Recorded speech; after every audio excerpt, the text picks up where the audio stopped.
नमस्कार, मैं आपका दोस्त गौरव कुमार पाठक और आप देख रहे हैं केवी स्टूडियो का खास कार्यक्रम कहता बेगूसराय बढ़ता बेगूसराय। इस खास कार्यक्रम में आज हम हैं बेगूसराय के एक ऐसे अभिभावक से जिन्होंने शिक्षा के क्षेत्र में एक अलग मिसाल पेश किया है। शिक्षा के क्षेत्र में एक अलग अलग जलाकर आज इन्होंने नई क्रांति लाई है। जी हाँ, हम बात कर रहे हैं बेगूसराय जिले के खम्हार के चंद्रमा अशरफी भागीरथ सिंह महाविद्यालय के सेवानिवृत्त प्राचार्य राजेंद्र सर जी से। तो जी आइए इनसे मिलते हैं और सुनते हैं इनकी सफलता की कहानी, इनकी जुबानी। सर्वप्रथम सर हम अपने स्टूडियो की ओर से सर आपका बहुत बहुत आभार प्रकट करते हैं, स्वागत करते हैं कि आज आपने हमारे साथ अपने विचार साझा करने का हमें मौका दिया। सबसे पहले तो मैं आपको आपकी स्टूडियो के भी स्टूडियो की सफलता के लिए शुभकामना देता हूं और आशा करता हूं कि आप इसके माध्यम से समाज की सेवा करेंगे। जो नीचे तबके के हमारे समाज सेवी हैं, हमारे बच्चे मेधावी हैं, उनको आपके स्टूडियो के माध्यम से प्रेरणा मिले, वो आगे बढ़े, ऊंचाई को प्राप्त करे और आपका स्टूडियो भी सर्वोच्च स्थान को प्राप्त करे, ये मेरी शुभकामना है। बहुत बहुत धन्यवाद सर आपका। सर आज आपको बेगूसराय का हर अभिभावक यूँ कहे कि छात्र या जो भी शिक्षा से जुड़े हुए लोग हैं या सामाजिक कार्यों से जुड़े हुए लोग हैं, सभी जान रहे हैं। फिर भी मैं चाहूँगा जो दर्शक या जो भी हमारे यहाँ श्रोता आपको देख पा रहे हैं, सुन पा रहे हैं, उनसे अपना परिचय साझा करें। मेरा तो नाम आप बता ही चुके हैं, मेरा नाम राजेंद्र है, राजेंद्र सिंह है पूरा नाम। और मैं एमएससी मैथमेटिक्स से किया, गोल्ड मेडलिस्ट बिहार यूनिवर्सिटी का। और गोल्ड मेडलिस्ट ही नहीं, जब मैं एमएससी किया था तो उसके पूर्व के 20 साल का रिकॉर्ड ब्रेक हुआ था। उसके बाद मैं इंजीनियरिंग कॉलेज में पढ़ा रहा था। पटना के एक ख्याति प्राप्त कोचिंग संस्थान में आईआईटी के लिए बच्चे को कोच कर रहा था। उसी समय हमारे ग्रामीण हमसे मुलाकात करने पहुंच गए, मुजफ्फरपुर, फिर पटना, कि आपकी ज़रूरत है गांव में एक कॉलेज के निर्माण के लिए। और मैं उनको पहली दफ़े तो सिर्फ यह कहा कि मैं विचार करूंगा। फिर दोबारा वो कई आदमी के साथ पहुंचे, क्या विचार हुआ। तो मैंने कहा अभी मैं पूर्ण निर्णय नहीं ले पाया हूं, अब मैं विचार सीरियसली करूंगा। और तीसरी बार जब उन्होंने पहुंचा तो मैंने कहा अब मैं निर्णय ले लिया हूं कि मैं आऊंगा और गांव में जहां मेरी जन्मभूमि है, यदि मुझे वहां कुछ सेवा करने का मौका मिल रहा है तो मैं वही करूंगा। हमारे जितने भी कलीग थे उस समय हमारे साथ पढ़ाने वाले, कोचिंग इंस्टीट्यूट में या इंजीनियरिंग कॉलेज में, पटना का कोचिंग इंस्टीट्यूट था, सभी लोग जानते हैं। ख्याति प्राप्त केमिस्ट्री के प्राध्यापक नित्यानंद बाबू थे, फिजिक्स के करीम साहब थे, मैथमेटिक्स के डॉक्टर केसी सिन्हा जी थे, उनके साथ मैं भी पढ़ा रहा था। सभी ने मुझे रोका कि आप क्या कर रहे हैं, आप छोड़ के क्यों जा रहे हैं, आपकी इतनी बड़ी एकेडमिक कैरियर है और आप इसमें सब कुछ प्राप्त कर सकते हैं, फिर आप गांव में धूल फांकने क्यों जा रहे हैं। मैंने उनको जवाब दिया था कि वो मेरी जन्मभूमि है। मुझे लगता है गांव के लोग मेरे पास 3 बार आ चुके हैं। मुझे लगता है कि यदि मैं नहीं जाऊंगा तो गांव में कॉलेज नहीं बनेगा। वे लोग ऐसा ही कहते हैं कि आप नहीं जाएंगे तो कॉलेज अब नहीं बनेगा। तो मुझे लगता है कि वहाँ मेरी ज़रूरत है। यदि मेरे नहीं जाने से कॉलेज नहीं बनता है तो मुझे लगता है कि इसका मैं दोषी बनूंगा। और एक तरफ ये सोचता हूँ कि क्या मैं कोचिंग में पढ़ाना बंद कर दूँ, कोचिंग को छोड़ दूँ, पटना के कोचिंग को छोड़ दूँ, इंजीनियरिंग कॉलेज को छोड़ दूँ, तो क्या यहाँ कोई अंतर होने वाला है? क्या यहाँ पढ़ने वाले बच्चे को पढ़ाने वाले का अभाव होगा? जवाब मिलता है नहीं होगा। यहाँ अनेक अनेक शिक्षक हैं पढ़ाने वाले, कोई फर्क नहीं पड़ता है राजेंद्र सिंह यहाँ रहें या ना रहें, कोई फर्क नहीं पड़ता है पटना नगर को कि यहाँ राजेंद्र सिंह हैं या नहीं हैं। लेकिन मुझे ऐसा लगता है यदि मैं खम्हार नहीं जाता हूँ कॉलेज निर्माण के लिए तो वहाँ फर्क पड़ेगा कि कॉलेज शायद नहीं बनेगा। तो मुझे वहीं जाना चाहिए जहाँ मेरी आवश्यकता लोगों को है। और यही सोचकर मैं यह निर्णय लिया कि मैं खम्हार जाऊंगा, गांव जाऊंगा, वो मेरा जन्मभूमि है और वहाँ कॉलेज का निर्माण करूंगा।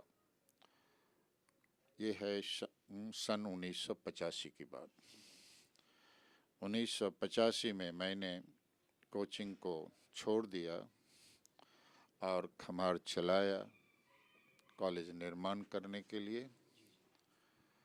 उसके बाद कॉलेज निर्माण करने में लग गया अहरनिश 24 घंटे, चंदा मांगना कॉलेज के लिए, पहले ईंट से लेकर के और 2014 तक, 1985 से लेकर 2014 तक मैंने उसकी सेवा की जो भी बन पाया। और साथ ही मैं जब उसका निर्माण कर दिया, उसका एफिलिएशन ले लिया, वो नियमित रूप से चलने लगा। जब तक ये कार्य नहीं हुआ था तब तक 24 घंटे मेरा उसके लिए था। उसके बाद अब उसका कार्य तो अब सीमित हो गया। तो मुझे लगा कि मेरी पढ़ाई का भी कुछ सदुपयोग होना चाहिए। तो मैंने यहाँ एक जेम इंस्टीट्यूट की स्थापना किया बेगूसराय में, लोहिया नगर में। ये है सन 1993 की बात। सन 1993 का जनवरी महीना था, सरस्वती पूजा का दिन था। और उसी सरस्वती पूजा के दिन मैंने जेम इंस्टीट्यूट की स्थापना किया, मेडिकल और इंजीनियरिंग के लिए। जेम का पूरा जो अर्थ है, GEM, G for graft, E for engineering, M for medical. Graft, engineering and medical. तो इंजीनियरिंग और मेडिकल के लिए बच्चों का ग्राफ्ट करना, बच्चों को तैयार करना, यही मेरा उद्देश्य था। और मेहनत किया। सब कुछ मेहनत से ही होता है। मैंने मेहनत किया छोटी सी जगह में, जहाँ किसी को ये विश्वास नहीं होता था क्या बच्चे को यहाँ पढ़ाकर, क्या बच्चे यहाँ पढ़कर मेडिकल में जा सकते हैं, क्या बच्चे यहाँ पढ़कर आईआईटी कर सकते हैं। लेकिन मेहनत का फल हुआ कि मैंने 93 में स्थापित किया और 94 में ही मेरा पहला प्रोडक्ट आ गया all India pre medical test में। हमारा बच्चा सफल हो गया, निकल गया। फिर आईआईटी रुड़की में भी मेरा बच्चा निकल गया और ये बच्चे का निकलने का सिलसिला वहाँ शुरू हो गया पहले साल से ही। तो इस प्रकार से मैंने जेम इंस्टीट्यूट के द्वारा बहुत सारे बच्चों, लगभग सैकड़ों की संख्या में डॉक्टर या इंजीनियर पढ़ा करके बनाने का काम किया। सर बहुत बहुत धन्यवाद सर आपका। सर वर्तमान में अभी आप एक और इंस्टीट्यूट चला रहे हैं, मैं चाहूँगा इसके संदर्भ में भी अपने विचार। सन 2003 में मैं चला गया दिल्ली आकाश इंस्टीट्यूट में पढ़ाने के लिए, और जब वहाँ गया तो जेम इंस्टीट्यूट में जिनको सुपुर्द करके गया कि आप चलाइए फिर मैं लौट कर आऊँगा, लेकिन वो चला नहीं पाए, बंद हो गया। मैं 4 साल बाद आया 2007 में। उसके पहले भी जेम इंस्टीट्यूट बंद हो चुका था। तो मैं सोचा अब दूसरा नाम बदल के इंस्टीट्यूशन खोला जाए, क्योंकि वह इंस्टीट्यूशन अब मृत हो चुका है।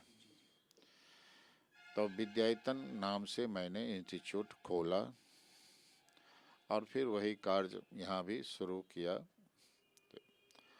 2007 से यहाँ कर रहा हूँ। बच्चे कई निकलते भी हैं, लेकिन थोड़ा फर्क हुआ उस काल और इस काल में। फर्क ये हुआ कि अभी जो इधर का जो वक्त आया, इसमें बच्चे महानगर के प्रति ज़्यादा आकर्षित हो रहे हैं, छोटी जगह में रुकना नहीं चाहते हैं। मैं जिस समय जेम इंस्टीट्यूट चलाया उस समय महानगर के प्रति लोगों की इतनी आसक्ति नहीं थी जैसे अभी कोटा है। कोटा को उस समय कोई जानता भी नहीं था। बच्चे आज जो गांव देहात के गरीब घर से भी आते हैं, किसान मजदूर के बच्चे भी कहते हैं हम कोटा में पढ़ेंगे। तो थोड़ा सा जो फर्क पड़ा कि बच्चे का माइग्रेशन बहुत ज़्यादा होता है। पहले बाहर जाते थे बड़े घर के बच्चे, साधारण छोटे घर के बच्चे बाहर नहीं जाते थे। अब है कि छोटे घर के भी, मध्यम घर के भी बच्चे सब बाहर चले जाते हैं। हमने गांव में देखा, किसान, गरीब किसान का बच्चा खेत बंधक रख दिया। हमारे गांव की कहानी है। खेत बंधक रख दिया और अपने बेटा को कोटा भेज दिया। 10th पास किया, कोटा भेज दिया, खेत भी चला गया, बच्चा भी बर्बाद हो गया। फिर उस बच्चे को मेरे पास ही आना पड़ा और वो इंजीनियर बना। बाहर जाके अधिकांश बच्चे बर्बाद होते हैं, क्योंकि माहौल बदला बदला सा, गार्जियन से दूर, देखने वाला नहीं, और उसमें अधिकांश अच्छे अच्छे बच्चे बर्बाद ही होते हैं। सर आपने काफ़ी मतलब यूँ कहें कि 3 दशक से भी ज़्यादा शिक्षा के क्षेत्र में अपना दिया है, और यूँ कहें कि एक बड़ा लंबा अनुभव है सर शिक्षा के क्षेत्र में आपका। तो बदलते समय के साथ साथ बेगूसराय के संदर्भ में शिक्षा को लेकर सर आपका क्या विचार है? अभी वर्तमान में जो शिक्षा का स्तर है, मैं सिर्फ बेगूसराय नहीं, मैं बिहार की बात कहता हूँ। शिक्षा का स्तर बिल्कुल ही समाप्त हो चुका है। गुणात्मकता कुछ रही नहीं। बच्चे बहुत कमज़ोर, बहुत कमज़ोर। बोर्ड की परीक्षा होती है, शिक्षकों परीक्षकों को यह निर्देश दिया जाता है कि आप फेल ना करें। आप कुछ भी लिखा है, थोड़ा भी लिखा है, तो आप 60% मार्क्स दें, 80% मार्क्स दें, 90% मार्क्स दें। स्कूल में पढ़ाई कहीं नहीं होती, कहीं नहीं होती। जो कुछ यदि कुछ बचा हुआ है तो मुझे यही लगता है कुछ निजी विद्यालय या कोचिंग संस्थान या कुछ ट्यूशन बच्चे पढ़ कर के काम चलाते हैं। स्कूल में उपस्थिति नगण्य है, खाली खाली है। कॉलेज में आप देखेंगे तो कभी क्लास होता ही नहीं। सबसे बड़ा कॉलेज है जीडी कॉलेज यहाँ बेगूसराय का, जहाँ पर 30-32 हजार विद्यार्थी इनरोल हैं। 30-32 हजार विद्यार्थी और लगभग 50 शिक्षक, लगभग 50 शिक्षक और 30-32 हजार विद्यार्थी। कई फैकल्टी, कई विषय हैं जिनके शिक्षक एक भी नहीं है, हैं भी नहीं, लेकिन डिग्रियां मिलती हैं। मुझे तो आश्चर्य होता है कि यह किस नियम के तहत वह डिग्री वैध है कि पढ़ाने वाला जिस संस्था में एक भी शिक्षक नहीं हो, एक भी शिक्षक नहीं हो, उस वहाँ से बच्चे पढ़ कर के उस विषय का डिग्री लें, यह नियमतः वैध नहीं हो सकता। उसकी नहीं, कोई भी डिग्री। हम जानते हैं, हम प्रिंसिपल हैं, जानते हैं कि जब मैं किसी विषय की संबद्धता लेने के लिए आवेदन दिया यूनिवर्सिटी में, मैंने आवेदन दिया इंटर काउंसिल में, तो सबसे पहले कहा गया कि उस विषय में शिक्षक आपके यहाँ हैं, उसका सारा हमें रिकॉर्ड दीजिए। यदि शिक्षक नहीं है तो संबद्धता नहीं मिलेगी। लेकिन इन सरकारी संस्थानों में बरसों से शिक्षक नहीं है, फिर भी विषयों की संबद्धता मिली हुई है। डिग्रियां वैध हैं, डिग्रियां वैध नहीं होना चाहिए, अवैध होना चाहिए। तो शिक्षा की दुर्दशा है। आज मैं देखता हूँ, मैं यहाँ पढ़ाता हूँ, बच्चे आते हैं, कितना मार्क्स आया जी? तो कोई कहता है मुझे 91%, बोर्ड में मुझे 91% आया है। पूछता हूँ एग्रीगेट कितना है, तो कहता है 454। मैं कहता हूँ जरा एग्जैक्टली बताओ कि तुम्हारे मार्क्स का परसेंटेज कितना है। वो नहीं बता पाता है। जो उसका परसेंटेज होता है डिसिमल में 90.8%, तो वह नहीं कह पाता है कि मुझे 90.8% है। वो कहता है कि मुझे हाँ लगभग 91% है। बहुत बार उसको समझाने के बाद भी कहा जाता है डिसिमल में निकाल के बता, तो चुप हो जाता है, नहीं बता पाता है। ये उन बच्चों की हाल है जिन्हें 91% मार्क्स आया। बहुत सारे बच्चे हैं, बहुत सारे बच्चे हैं जिनको अपना बोर्ड का मार्क्स ही कहता है कि हमें याद नहीं है, हमें याद नहीं है। लगभग 80% आया था। तो पूछता हूँ कितना है एग्रीगेट, तो कहता है याद नहीं है कितना मार्क्स है। बच्चे का ये हालात है जी, 80% मार्क्स, 90% मार्क्स, और बच्चे को अपना मार्क्स याद नहीं।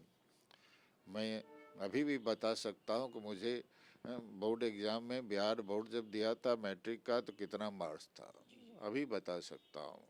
इंटर में कितना मार्क्स था वो मुझे अभी अभी याद है। लेकिन आज के बच्चे अभी पास करके आते हैं और कहते हैं कि मुझे बोर्ड का मार्क्स याद नहीं है। बच्चे की स्तर इतनी गिरी हुई है। सर आपने बिल्कुल सही कहा कि आज जो शिक्षा का जो स्तर है बहुत गिरावट आई है उसमें। सर एक शिक्षक के रूप में, एक शिक्षाविद के रूप में, एक अभिभावक के रूप में शिक्षा की गुणवत्ता में सुधार के लिए सर आप क्या अपना सलाह देना चाहेंगे, क्या विचार देना चाहेंगे? देखिए, शिक्षा में सुधार एक मेरे तो चाहने में मात्र से कुछ हो नहीं सकता। एक व्यक्ति जो कर सकता है वो कर रहा, वो उसी स्तर तक हो सकता है। अब संपूर्ण राज्य की शिक्षा कैसे सुधरेगी, इसको तो सुधारने के लिए राज्य सरकार को कटिबद्ध होना होगा। सबसे पहले राज्य सरकार को कटिबद्ध होना होगा कि मुझे सुधारना है। और दूसरी बात है, हमारे समाज के जो लोग हुए, हम जो पढ़े लिखे लोग हुए, जो शिक्षित लोग हुए, जो शिक्षक कहलाते हैं, इनका भी दायित्व तो है कि हम शिक्षक ईमानदारी से बच्चे को पढ़ाएं। आज यह कमी है, शिक्षक हैं भी तो सिर्फ और सिर्फ वो मतलब समझते हैं कि रुपयों का उपार्जन, इससे अधिक से अधिक कैसे रुपयों का उपार्जन हो। सरकारी विद्यालय में है, सरकारी महाविद्यालय में है, तो उन्हें सिर्फ मतलब है कि हमें मंथली मासिक जो वेतन है वो मिलता रहे, पढ़ाने से मतलब नहीं। ट्यूशन करते हैं तो किसी प्रकार चाहते हैं कि हमको भीड़ जमा हो, पैसे आवें, पढ़ाने की गुणात्मकता पर ध्यान नहीं देते। उनमें भी गुणात्मक कमी है, इस पर उनका ध्यान नहीं है। पैसे कैसे अधिक से अधिक आए। यदि देखेंगे बहुत सारे शिक्षक अभी पढ़ा रहे हैं, उनके यहाँ हजारों की भीड़ है, हजारों की भीड़ है, और पढ़ाने की यदि क्वालिटी उन शिक्षक की देखी जाए, जानी जाए, तो पता लगेगा वह शिक्षक स्वयं उस पढ़ाने बच्चों को पढ़ाने के काबिल नहीं है। वो सिर्फ बच्चों को कैसे आकर्षित कर सकता है, जैसे मदारी कैसे भीड़ जुटाता है, वैसे ही ये जो शिक्षक हैं वो मदारी वाला काम कर रहा है। बच्चों का भीड़ जुटाओ, कैसे भीड़ जुटेगा। पढ़ाने की गुणवत्ता पर ध्यान कम दो। तो हम शिक्षकों को चाहिए कि बच्चों की पढ़ाई की गुणवत्ता पर ध्यान दें। सरकार को सबसे पहले कटिबद्ध होना है कि हम गुणवत्ता को कैसे सुधारें। बहुत आभार सर आपका, बहुत बहुत धन्यवाद। सर हम चाहेंगे, जैसे आपने शिक्षकों को सलाह दिया, सरकार को भी आपने अपने विचार रखे, हम चाहेंगे कि छात्र और अभिभावक भी सर शिक्षण प्रक्रिया में महत्वपूर्ण भूमिका निभाते हैं, क्योंकि जिनके लिए है और जिनके बच्चे को तो दिया जाना है। क्योंकि आप खुद एक अभिभावक भी रहे हैं, तो आपको नहीं लगता कि पहले के अभिभावक और आज के अभिभावकों में दायित्व बोध में काफ़ी अंतर आया है, और पहले के जो शिक्षार्थी थे और आज के शिक्षार्थी के शिक्षण प्रक्रिया को अपनाने या उसे पढ़ने स्वाध्याय जैसे हो गया, इस तरह से उनमें भी बहुत बड़ा बदलाव आया है। तो मैं चाहूँगा छात्रों और अभिभावकों को भी आप अपना मार्गदर्शन दें। सबसे पहले तो मैं अभिभावक को ही कहूँगा, बच्चे तो बच्चे ही होते हैं। अभिभावक को ये समझना चाहिए कि हमें बच्चे को पढ़ाने के लिए कहाँ भेजना है। बच्चे को अभिभावक यह ध्यान दें कि उन शिक्षकों के पास हम भेजें जहाँ बच्चों की गुणात्मक पढ़ाई की जाती हो। आजकल सबसे पहले अभिभावक की ही चाह होती है कि हमें ऐसे संस्था में बच्चे का एडमिशन कराना है जहाँ पर बगैर मेहनत के कुछ रुपये खर्च करने के बाद ही मुझे मेरे बच्चे को अच्छे अंक का रिजल्ट की प्राप्ति हो जाए। हमारा बच्चा कैसे बोर्ड में अपना स्थान प्राप्त करे, ये कहाँ से संभव है। हम अपने बच्चे का नामांकन वहीं से कराएं। वे यह ध्यान नहीं देते हैं कि हमारे बच्चे की गुणवत्ता कहाँ अच्छी होगी। मैं आपको एक छोटा सा उदाहरण बता सकता हूँ। आज से 5 साल पहले 2015 में 2016 में एक गार्जियन मेरे पास आए कि मेरा बच्चा का कहीं एडमिशन नहीं हो रहा है। मैं चाहता था, कहीं नहीं, मैं अपने बच्चे का एडमिशन लेना चाहता था जिला का एक नामी गिरामी संस्था है, मैं नाम उसका नहीं लूँगा, जहाँ के बच्चे प्राय बोर्ड में टॉप करते हैं, स्थान प्राप्त करते हैं। तो मैं अपने बच्चे का नामांकन वहीं कराना चाहता था कि वहाँ मेरे बच्चे का एडमिशन हो जाए तो मेरे बच्चे का भी रिजल्ट अच्छा होगा। लेकिन वहाँ मेरे बच्चे का एडमिशन नहीं हुआ क्योंकि मैं गरीब हूँ। उसका कहना यही था कि मैं गरीब हूँ, क्योंकि मैं गरीब हूँ तो मेरे बच्चे का एडमिशन वहाँ नहीं हुआ। कहा गया कि आपका जो बच्चा है वो कमज़ोर है, मेरे यहाँ ऐसे कमज़ोर बच्चे का एडमिशन नहीं होता है। लेकिन हम्म, वास्तविकता यह थी, गार्जियन कह रहा है कि मैं गरीब हूँ, मेरा बच्चा कमज़ोर नहीं है, वह कह रहा है। तो किसी ने बताया आपके बारे में कि सो उनके यहाँ जाइए, आपका बच्चा यदि अच्छा है तो आपको वहीं जाना चाहिए, वहीं जाना चाहिए, आप वहाँ बेकार आप उस फेर में हैं। और वह मेरे पास आया और उस बच्चे का मैं टेस्ट लिया। टेस्ट मैं लेता हूँ हर बच्चे का एडमिशन के पहले। उतना अच्छा तो नहीं किया लेकिन टेस्ट में 60% लाया। 60% में बहुत अच्छा नहीं मानता। तो कहा आपका बच्चा बहुत अच्छा तो नहीं किया लेकिन बुरा भी नहीं किया है, 60% भी लाया है मेरे टेस्ट में, तो वो बुरा नहीं है, अच्छा ही है। लेकिन आपके बच्चे को मैं फ्री पढ़ाऊँगा, फीस नहीं लूँगा। मैं अच्छे बच्चे को फ्री ही पढ़ाता हूँ, ये जनरल नियम बना हुआ है कि फ्री पढ़ाता हूँ। और उस बच्चे को मैं फ्री पढ़ाया और वह बच्चा आईआईटी किया। वह बच्चा आईआईटी किया। मैं ये कह रहा हूँ, यदि वह बच्चा उस कॉलेज में चला जाता तो शायद आईआईटी तो नहीं ही करता। हाँ, और एक बात बताऊं, वो लड़का आईआईटी ही नहीं किया, बोर्ड में वह सेकंड किया। बिहार बोर्ड में, पूरे बिहार में 2 मार्च से टॉप करने से वो पीछे रह गया।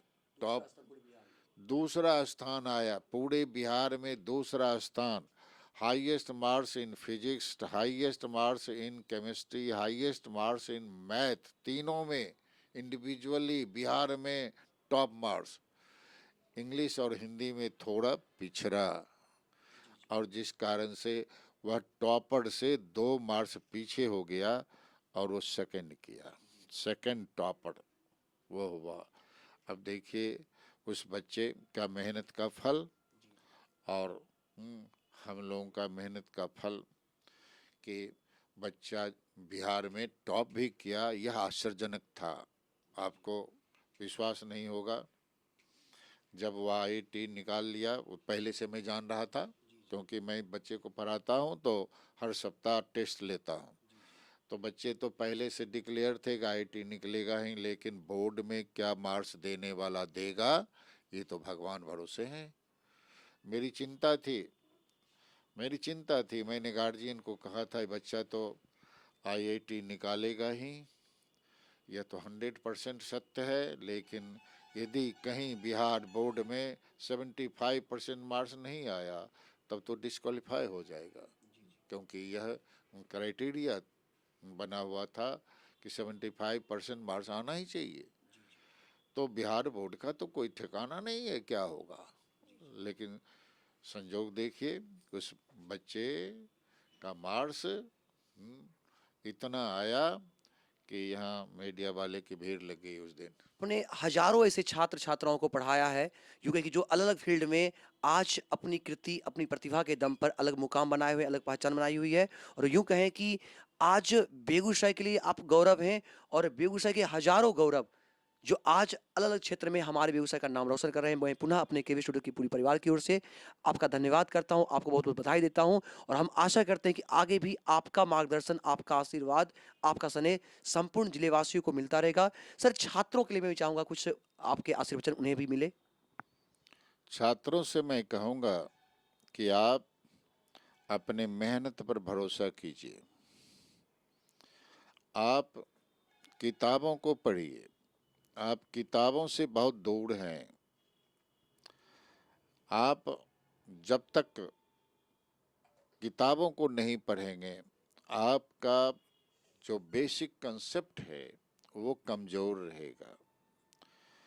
किताबों को पढ़ें, अपने पर भरोसा करें, घर पर संस्था में पढ़ने के बाद जहाँ भी पढ़ते हों उसके बाद जब घर जाएं, घर पर जो आपका समय है उसका अधिकांश अपने पढ़ाई में बिताएं। किताबों में जो भी प्रॉब्लम है उसका स्वयं सॉल्यूशन खोजें। खोजें का मतलब सॉल्यूशन निकालें, बनाने का प्रयास करें। आप यह कोशिश मत करें कि हम किताबों में उसका जो सॉल्यूशन बनाया रहता है उसको पढ़ें। सबसे पहले आप try yourselves to solve all the problems. After that, if you fail to solve the problem, then you see the solution written in the book. ये प्रिंसिपल आप नहीं अपनाओगे तो आपका क्वालिटी डेवलप नहीं करेगा। तो अभी जो बच्चे हैं यह सबसे बड़ी कमजोरी है हम अभिभावकों की कि बच्चे जन्म लेते हैं उसके बाद से तो स्वाभाविक है बच्चे जन्म लेते हैं तो अबोध हैं, उन्हें दूसरों के द्वारा पढ़ाया जाएगा ही। स्पून जो फीडिंग होता है वो होगा ही। लेकिन जब बच्चे थोड़ा बड़ा हो जाएं, धीरे धीरे उसको इसी ओर प्रवृत्त करें कि वह मैक्सिमम प्रश्नों का जवाब स्वयं करने का पूरा प्रयास करे। जब उससे नहीं बने तभी उसके कोई टीचर जो भी हैं वो उसको बना के बतावें कि कैसे बनता है। ये नहीं होना चाहिए कि प्रश्न है उसका आंसर भी हमने बना दिया है, तुम याद कर लेना जी बच्चा। ये जो प्रवृत्ति है याद करने की, यह बच्चों को खोखला बना दिया। बच्चे किसी भी प्रॉब्लम को बनाने की स्थिति में नहीं रहे और यही कारण है कि हमारे ये सारे बच्चे किसी भी कॉम्पिटिटिव एग्ज़ाम में बिल्कुल पीछे चले जाते हैं। कॉम्पिटिटिव एग्ज़ाम में वही बच्चे आगे निकलते हैं जिन्हें स्वतः बनाने की आदत बनी हुई है। प्रश्न देखा और उसे हल करने लगा। और जिसे यह आदत है कि रेडीमेड आंसर को याद करना है, तो कंपटीशन में ऐसा क्वेश्चन मिलेगा ही नहीं जिसका तुझे रेडीमेड कोई आंसर दिया होगा। कंसेप्ट मालूम है तुम बनाओगे। तो बच्चे आप अपने मेहनत पर भरोसा करो, घर पर पूरा मेहनत करो, और जो नहीं बने उसे बनाने के लिए अपने शिक्षकों की मदद लो। अपने कोई बड़े हों आपको बताने वाले तो उनकी मदद लो। ऐसा करने से ही तुम आगे बढ़ोगे, ऐसा करने से ही आप कंपटीशन में सफल बनोगे। जी, बहुत-बहुत धन्यवाद सर, बहुत-बहुत आभार। मैं पुनः अपने केवी स्टूडियो की ओर से आपका बहुत-बहुत धन्यवाद करता हूँ।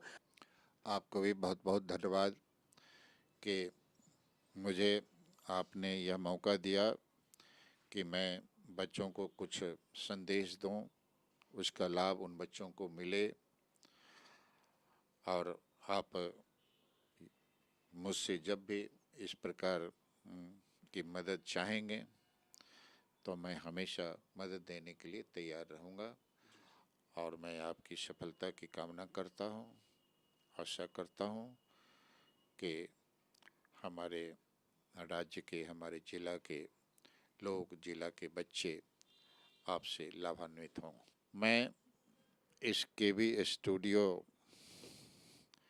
के जो संचालक हैं, प्रोप्राइटर हैं, डॉक्टर रोशन कुमार, मैं उनको बहुत बहुत बधाई देना चाहूँगा, शुभकामना दूंगा कि आप अपने काम में पूरा दिलो जान से लगे रहें, आप दिन दूनी रात चौगुनी आगे बढ़ें। मैं जानता हूँ आप बहुत मेहनती हैं और जिनके पास मेहनत की पूंजी है, जिनके पास आत्मविश्वास है, वो हर काम कर सकते हैं। आप इस काम में भी अवश्य सफल होंगे। ठीक उसी प्रकार जिस प्रकार आप एक डॉक्टर बनकर सफलतापूर्वक अपने कार्य को कर रहे हैं, यह काम भी आप उसी प्रकार सफलतापूर्वक करेंगे। यह मेरी शुभकामना है, आशीर्वाद है। बहुत बहुत धन्यवाद सर आपका। तो अभी आपने सुना हमारे जिले के अभिभावक और चंद्रमा सरफरी भागीरथ सिंह महाविद्यालय के सेवानिवृत्त प्राचार्य और वर्तमान में विद्या यतन के व्यवस्थापक डायरेक्टर राजेंद्र सिंह जी के विचार। निश्चित रूप से ये विचार हम सबों के लिए काफ़ी प्रेरक हैं। हम सब इनके इन विचारों से लाभान्वित होंगे। हमारे आए दिन ऐसे ही अन्य प्रबुद्ध जन विद्वत जनों के विचार हम आप तक पहुंचाएंगे। इसके लिए आप हमारे YouTube channel stars of Begusarai को सब्सक्राइब करें। साथ ही साथ Facebook page doctor Roshan Kumar को फॉलो करके भी आप हमारे जिले के महानुभावों के विचार से लाभान्वित हो सकते हैं। कैमरामैन निरंजन के साथ मैं गौरव कुमार पाठक, केवी स्टूडियो बेगूसराय।